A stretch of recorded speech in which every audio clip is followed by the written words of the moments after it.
O presidente Jair Bolsonaro escolheu Nelson Teich para ser o novo ministro da Saúde. O ministro é médico oncologista formado pela Universidade Estadual do Rio de Janeiro. Presidente, ministro, obrigado pela entrevista aqui ao SBT Brasil. Presidente, quais foram os critérios utilizados na escolha do novo ministro da Saúde? O seu passado, obviamente, um profissional bem-sucedido e reconhecido por grande parte da sociedade. E também por uma certa afinidade que nós devemos tratar de duas doenças, o vírus e a questão do desemprego. E, obviamente, isso com muita responsabilidade, coisa que não falta ao senhor Nelson. E o povo quer voltar a trabalhar, mas, obviamente, com critérios. Porque o paciente, no momento, que é o Brasil, tem dois problemas. É o vírus e o desemprego que está aí. Então, é em cima desses pré-requisitos, vamos assim dizer, que nós conversamos longamente e eu estou muito feliz e honrado por ter aceito esse convite, porque pega realmente a saúde num momento bastante difícil no Brasil. Nessa conversa que o senhor teve com o ministro, foram abordados 3 perguntas, a questão da cloroquina, isolamento e também o aborto. Esses foram alguns critérios utilizados? O aborto não foi conversado, mas ele tem uma posição contrária, né, como eu tenho. Tá? Então, isso foi durante a minha pré-campanha e campanha, e a minha vida para a Graça Meio de Cristão foi nessa linha. Então, obviamente, isso não se discute na escolha de qualquer ministro. Quanto à cloroquina, ele tem falado alguma coisa, é o que nós temos no momento, que pode dar certo, não temos a confirmação, não está cientificamente comprovado, mas é que nós temos. E relatos de médicos, todo o Brasil, tem dito que o uso da cloroquina tem dado resultado. Obviamente, dependemos de estudo, esperamos que lá na frente isso seja uma realidade. Todos que usaram, então, caso seja uma realidade lá na frente, vão sentir-se aliviados, porque não só tentaram, como salvaram vidas. Agora temos uma realidade, a população brasileira, dada as suas características, como disse o diretor-presidente da OMS, né, cada país tem a sua especificidade. E ele bem disse, um certo tempo atrás, que, em especial os mais pobres, não pode ser tolhido o direito de ir e vir, porque eles vão buscar o pão para a sua família. Então, isso está bem acertado, bem conversado, doutor Nelson, nós pensamos de forma bastante semelhante. É a abertura do comércio, o povo voltar a trabalhar com muita responsabilidade da nossa parte. O senhor sugeriu que alguns governadores se excederam, tomaram medidas um pouco excessivas. O senhor pretende tomar alguma medida, adotar alguma medida? O Supremo Tribunal Federal decidiu que as medidas porventura tomadas por mim, os demais entes, estados e municípios, podem agravá-las. Eu não tenho, não posso dizer interferência sobre essas medidas, não posso modificá-las. Sempre busquei desde o começo o diálogo, tanto é que na última videoconferência que tivemos com todos os governadores, na carta que eles apresentaram para nós, nós os atendemos em todos os itens e alguns a mais do que eles pediram. Então, entendo eu, os governadores que vão entender dessa forma ou não, que esse isolamento, já, no meu entender, deve ser reestudado, porque o efeito colateral, o desemprego, aí vem a fome, porque o desemprego não é apenas para quem está na cidade, vem para o campo também. Pode vir, com toda certeza, vir a fome, outros problemas que vão fazer com que os malefícios dessas medidas serão muito piores do que aqueles que atualmente existem por ocasião da existência do vírus entre nós. O senhor usou a palavra divórcio em relação ao Luiz Henrique Mandetta.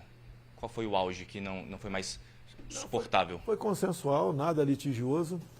É um ambiente bastante tranquilo, 30 minutos de conversa, presente o mais idoso do nosso ministro, João Heleno, ser uma pessoa que, nesses momentos mais difíceis, né, nos ajuda a melhor tomar as decisões. Então, da parte dele, a transição contará com o seu apoio. Tá? Isso transmiti agora há pouco, o doutor Nelson, e ele precisa disso, nós precisamos disso, porque acima de mim, do Mandetta, do doutor Nelson, está a população brasileira, está o nosso Brasil. Ministro, como foi feito o convite, então, hoje, na conversa que o senhor teve com o presidente? Coloquei para ele como eu via a saúde e o contexto da economia, porque, como eu falei, para mim as coisas não são distintas, né? A gente tem que entender que a economia é uma ciência social. A economia trata essencialmente de escolhas com recursos escassos. E quando você tem a forma de você alocar o teu recurso vai fazer toda a diferença. A saúde é um deles. E quando a gente vai discutindo, como eu falei lá fora, a parte do emprego, essas coisas todas, a gente não está falando realmente de emprego. A gente está falando de pessoas que vão perder recurso financeiro, a gente está falando de pessoas que vão perder a capacidade de alimentar os seus filhos, por exemplo, a sua família, de dar uma vida mais, assim, com o mínimo de qualidade. Então, o foco é o seguinte: qualquer coisa que a gente discuta, a essência do que a gente busca é melhorar a qualidade de vida da sociedade. O problema é que se você começa a trazer isso como se fossem coisas distintas, como se fossem antagônicas, você traz uma competição quando aquilo devia ser uma cooperação. É você buscar o equilíbrio ideal entre os dois. Quando você radicaliza, vira uma briga ideológica, e isso não é o caso. Quando a gente fala em coisa técnica, o que é técnico? Técnico é número, indicador, informação. Isso vale tanto para a saúde quanto os efeitos deletérios de uma economia que se degrada. Como eu falei antes, a estabilidade econômica é um dos principais fatores que gera saúde para uma sociedade. Então, às vezes você está falando a mesma coisa, só que você aborda aquilo de uma forma a colaborar e não a competir. Então, toda vez que você trabalha coisas que deviam ser juntas, de uma forma heterogênea, fragmentada, você diminui a eficiência de tudo que você faz. A busca de uma coisa mais consensual, mais trabalhada, onde as pessoas entendem que estão juntas e não separadas, no fundo, um grande benefício disso é o aumento da eficiência do que você está fazendo. E quem vai ganhar com isso é a sociedade. O senhor assume em meio a uma pandemia já, com muita coisa acontecendo, muito trabalho sendo feito. Quais vão ser as primeiras medidas? A gente comentou isso também, quer dizer, a gente vai tentar... Primeiro, você tem que ter mais informação sobre o que está acontecendo, né? Não vai ter nenhuma atitude intempestiva, que uma atitude intempestiva agora significaria você estar tendo uma postura radical, emocional ou ideológica. Não é, o caso não é esse. O que a gente tem que fazer agora é o seguinte: colher o máximo que eu posso de informação, o mais rápido possível, para entender o que está acontecendo. Quando você tem informação detalhada, de qualidade, completa, a solução e a política é quase como uma evolução natural disso. A grande dificuldade de você tomar decisão é quando você tem incerteza, pouca informação, porque fica tudo muito no escuro, fica tudo muito difícil de você enxergar o que está acontecendo, o que é certo ou errado, qual é a melhor coisa a fazer. E uma outra coisa que é fundamental é o seguinte: nesse momento, a gente nunca viveu uma época com tanta incerteza. Há décadas que você não tem tanta incerteza em coisas relacionadas à saúde. As coisas que a gente vai fazendo agora são coisas que você faz e acompanha. Porque você achar que você agora vai dar um tiro certeiro, que você vai acertar 100%, isso não tem como, tem muita incerteza no ar. Mesmo esses modelos matemáticos, eles são regados de muita incerteza. Então você tem que fazer e ver o que está acontecendo. Por exemplo, a gente está avaliando itens aí em relação a controle da doença, que é o isolamento, o distanciamento, outras atividades que você possa ter, mas talvez na América do Sul você tenha coisas diferentes. Se você olhar, não sei se os números são imprecisos ou de baixa qualidade, mas quando você olha os dados da América Latina, da América do Sul, eles são um pouco diferentes em termos de mortalidade. Será que a gente já teve alguma coisa diferente aqui, alguma vacinação, alguma doença, alguma coisa do vírus? Então, a gente tem que aceitar que a gente ainda tem que aprender muita coisa. Nesse espaço de tempo que você não tem tanta informação, você vai decidindo, vai aprendendo todo dia, até ontem, e hoje você reavalia tudo. Mas é importante que as pessoas tenham tranquilidade de entender que esse processo de reavaliar, rever os dados, reavaliar e tomar novas decisões ou rever as ações, isso é normal. Isso não pode ser percebido como uma fraqueza ou um problema, porque senão você começa a criar disputas onde você não deveria. Então, acho que o que a gente traz hoje é uma tentativa de trazer esse comportamento mais, vamos dizer assim, focado em dado, focado em número e focado realmente em colaboração. Pensando em tudo que o senhor falou, qual vai ser a orientação do Ministério da Saúde a partir de agora, justamente para o isolamento social? Eu estou chegando agora. Então, eu vou ter que sentar e ver com detalhe. Tem muita informação que eu vou rever aqui dentro. Então, chegar agora e dar qualquer opinião seria uma coisa quase que irresponsável da minha parte, porque eu não tive nem tempo de entender o que está acontecendo, usando as informações que eu vou ter disponíveis aqui, usando não só os dados do Ministério da Saúde, mas dos outros ministérios. Então, a minha posição hoje é de alguém que chega, Eu tenho que fazer um diagnóstico, eu tenho que entender o que está acontecendo, eu tenho que ver toda a informação que eu tenho, o que eu preciso ter rápido, como é que eu estruturo uma nova base de informação melhorada e, a partir daí, eu vou entender próximos passos, ações. Mas, nesse momento, qualquer coisa que não seja, eu vim aqui para entender o que está acontecendo, fazer um diagnóstico, seria uma precipitação e seria uma coisa quase que leviana da minha parte, tentar posicionar alguma coisa nesse momento. A cloroquina foi um ponto considerado polêmico durante as últimas semanas. O senhor já tem uma opinião a respeito? A cloroquina faz parte daqueles medicamentos que você podem ser eficazes contra a Covid-19. O que acontece? Quando você vive situações mais extremas da doença, em que a mortalidade é alta, você pode fazer o uso de medicamentos. Mas qual é o ideal? É que esse uso seja sempre feito de uma forma estruturada, dentro de um planejamento, dentro de um programa de pesquisa. Hoje você tem vários programas desses acontecendo, inclusive no Brasil.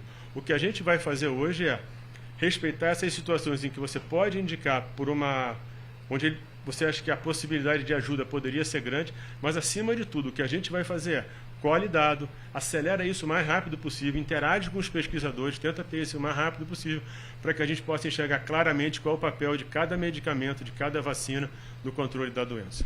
O senhor defende testagem em massa. Isso é possível hoje com o que a gente tem disponível? Deixa eu te falar aí como é que eu vejo isso hoje.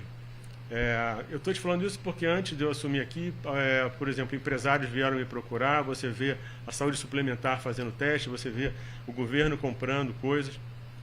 O que seria importante hoje para a gente? O teste em massa não quer dizer que você vai testar todo mundo. Se a gente fala da Coreia do Sul, por exemplo, que fez testes, ela testou menos que a Itália. Então, não é o que é importante aí? Que você tem uma política. Se você pegar tudo fragmentado, o governo federal, a saúde suplementar, o empresariado, você tem que fazer isso num guarda-chuva só, num programa único do Brasil. E você pega todos esses recursos que você tem e você organiza isso para ver onde é que eu testo, como eu testo, que tipo de teste eu faço, qual que é o pré-diagnóstico da doença, do vírus, qual que é o diagnóstico da imunidade. E você tem que trazer pesquisadores para isso, você tem que trazer epidemiologistas para desenhar estudos, que a amostra que você vai colher da população, onde você vai pesquisar. Quando a gente fizer isso, a gente vai conhecer melhor a doença, vai ter muito mais chance de atuar. Você vai me dizer o seguinte: talvez hoje a gente não tenha tanto teste quanto é preciso.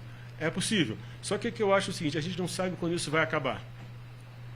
Então, se você pegar, por exemplo, uma gripe espanhola, ela teve 3 ondas. A segunda e a terceira foram as que mais mataram ao longo de um ano. Então, você não pode achar que na próxima esquina isso vai acabar. A gente vive com essa incerteza e essa insegurança de não saber quando isso acaba. Então, o que eu acho que vai acontecer? Com o passar do tempo, você vai ter mais testes, você vai ter testes talvez mais baratos, e você vai conseguir, talvez, melhorar cada vez mais essa política, entendeu? Então, a minha expectativa é que a gente consiga, ao longo do tempo, refinar cada vez mais essa pesquisa, porque na parte do teste mesmo, você vai ter os 2 tipos de teste, mas mesmo dentro do teste, você tem que validar esse teste. O convite foi oficializado hoje. O senhor pretende manter parte da equipe? Já tem novos nomes, possíveis novos nomes para a sua equipe? Como eu te falei, eu estou chegando agora. Isso foi feito agora à tarde. Então, eu vou sentar, vou ver a equipe, vou ver as pessoas, vou sentar com o Ministério, vou sentar com o presidente e a gente vai decidir. Eu estou te falando isso não é porque eu não possa ter uma ideia hoje de coisas que eu tenho a fazer. É porque, como eu não parei para ver com o cuidado necessário, eu não quero ser uma pessoa que tenha uma abordagem, vamos dizer assim, inadequada. Porque sem uma informação completa eu nunca vou ter condição de enxergar exatamente o todo e tomar as decisões que eu vou ver como as mais adequadas daqui para frente. Obrigado, ministro. Obrigado, presidente, pela entrevista ao SBT Brasil.